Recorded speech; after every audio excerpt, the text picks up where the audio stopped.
Hi everyone, ఎలా ఉన్నారు? ఈరోజు నేను సేమియా తయారు చేసి చూపిస్తానండి. నేను కళాయి పెట్టుకున్నాను, అందులో నెయ్యి వేసుకొని సేమియా వేసుకొని ఫ్రై చేసుకుంటున్నానండి. ఈ నెయ్యి మొన్న నేను వీడియోలో చూపించాను కదండి, నేను తయారు చేసిన ఇంట్లోనే నెయ్యి వేసుకున్నాను.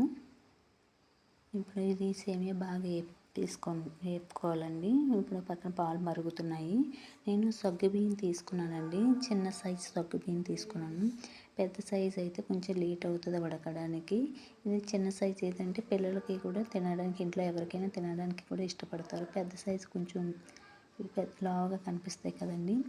ఇది నేను 3 స్పూన్స్ తీసుకున్నాను. వాటర్లో క్లీన్ చేసుకొని 3 టైమ్స్ క్లీన్ చేసుకొని పక్కన పెట్టుకొని ఒక 10 to 5 మినిట్స్ అయితే సరిపోతుందండి. చిన్న సైజు కదా, ఎక్కువ నానబెట్టుకు అవసరం లేదంటే పౌడర్లా అయిపోతుంది. ఇక్కడ సేమియా పుల్లలు ఒకసారి కలిపేసుకుందామండి. ఇవి సేమియా పుల్లలు కూడా ఏగిపోయాయి, బాగా బ్రౌన్ కలర్లోకి వచ్చాయి, చూసారు కదండి.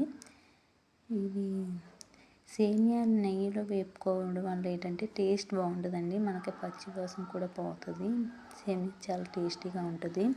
ఇప్పుడు పాలు మరిగిపోయాయి కదండి, సగ్గుబియ్యం కూడా నానిపోయాయి. ఇందులో సగ్గుబియ్యం మనం వేసేసుకుందామండి. సగ్గుబియ్యం వేసేసుకుంటే ముందుగా వేసుకోవడం వల్ల ఏంటంటే సగ్గుబియ్యం నానుతుంది కదండి, అందుకే ముందుగా వేసుకోవడం వల్ల ఉడుకుతాయి. సేమియాతో పాటు వేసుకుంటే ఏమవుతుందంటే సేమియా ఉడకడానికి టైం పడుతుంది, అదే సగ్గుబియ్యం ఉడకడానికి టైం పడుతుందండి. త్వరగా ఉడకవు సగ్గుబియ్యం, అందుకే ముందుగానే సగ్గుబియ్యం వేసుకోవాలి. ఇప్పుడు సేమియా కూడా వేసేసుకుందామండి. సేమియా పాలు బాగా మరిగిపోయినాయి కదా, ఇప్పుడు సేమియా వేసేసుకుందాము.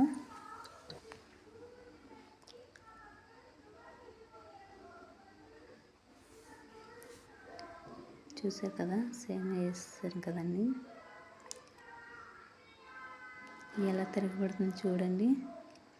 పాలు బాగా మరిగితే నేను 1/2 లీటర్ పాలు తీసుకున్నానండి, అదే 1/2 లీటరు పాలు తీసుకున్నాను. కొంచెం ఇవి ఏంటంటే గేదె పాలు అంటాం కదండి, మేము డైలీ వేయించుకుంటాము, ఆ పాలు తీసుకున్నాను.